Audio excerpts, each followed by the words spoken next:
Hi, this is Dieter Bohn with The Verge, and I'm in Sunnyvale, California at the offices for Project Ara. It's the moonshot project out of the Advanced Technologies and Products group inside Google, and they're trying to build modular smartphones that will let consumers swap out components on the fly. It sounds like a nerd's dream, but the real dream is to upend how we make and buy phones in the future.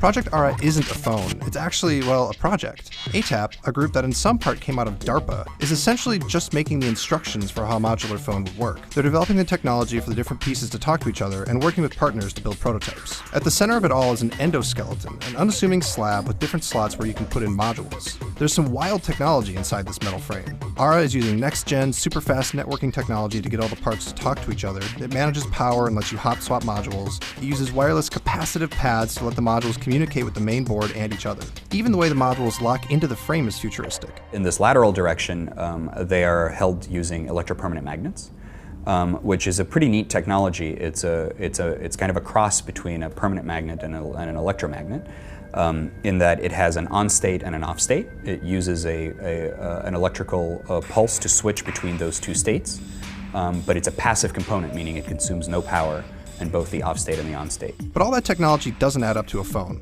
It's essentially just networking. It doesn't have your main processor, your cellular radio, or even a screen. Adding all those things on piecemeal can make for a pretty bulky phone, but ATAP has managed to build something that doesn't look completely ridiculous. Trying to keep the form factor of a device to something that we think is elegant and beautiful, where each individual module has this pebble-like, sleek, watertight aesthetic associated with it. And so as a consequence, that leaves, because the form factor is defined by this, that leaves a little bit less area for functional components. Traditional phones put as many parts as possible on a single circuit board, or even a single chip. Pulling all those things apart into separate modules has costs. The phone gets fatter, battery life drops, and overall the thing gets heavier. Eremenko thinks that he can convince people that the trade-offs are worth it. And so we want to make sure that overhead, that inefficiency is minimized, and we think the crossover point is somewhere at the 1/3 overhead point. We think will come in at about 1/4, or about 25% overhead. And by crossover, I mean that's where consumers are willing to trade some penalty in exchange for the flexibility and for the richness of the ecosystem and the ability to customize functionally and aesthetically. The aesthetics matter a lot.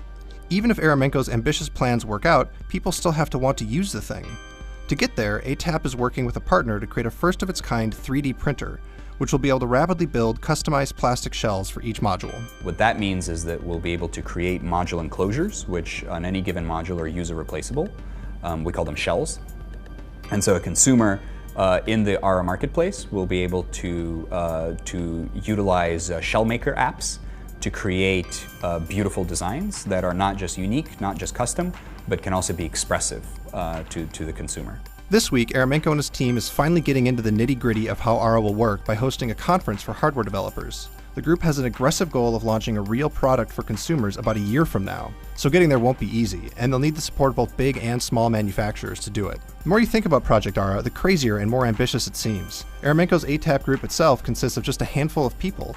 They're working with partners to build out the prototypes and create the spec.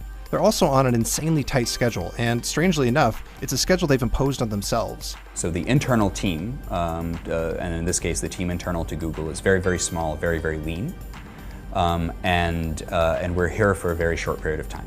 So I had a 2-year tenure. I'm 1 year into my 2-year tenure. The project is scoped to the team's tenure. And as a consequence, the philosophy is that time is not your friend, and innovation under time pressure is higher quality innovation. It tends to get rid of red tape, it tends to get rid of dithering and inability to make decisions, and it tends to take away risk aversion. So it's innovation under time pressure. ATAP came from a team of people who originally worked at DARPA, pursuing futuristic projects. Eremenko himself had plans for next-generation war vehicles and even something called fractionated spacecraft. ATAP's philosophy is to aim high and demand that you make something real, something more than just a prototype, in only 2 years. So the ability to take sort of fundamental scientific and technical understanding, groundbreaking physics and technology, and intersect that with a driving, very compelling moonshot practical application. As a consequence, they have to culminate in a demonstration. They can't just culminate in theory or PowerPoint or a lab demo. So the DARPA mantra is that we do demonstrations at convincing scale. And what that means is that the demonstration has to retire all the key technical, business, and market risks. Demonstrations at convincing scale is a weird phrase, but it's an important one. It means that Project Ara has higher stakes than Google's other moonshot projects like self-driving cars or internet blasting balloons. By this time next year, the ATAP group has to actually prove that Ara can work. It has to have a critical mass of module developers and potential consumers. In fact, they're targeting the 5 billion people who don't yet have a smartphone. If they can pull it off, it could be a huge deal. Hardware manufacturers won't have to try to convince giant phone makers to include their parts on big-name phones. They can just sell them directly to consumers. Consumers won't have to throw away their old phones when they want to upgrade. And the ATAP team, well, they're going to have to find another crazy problem to tackle. Project Ara will be handed off to Google, and Eremenko will be moving on to the next moonshot.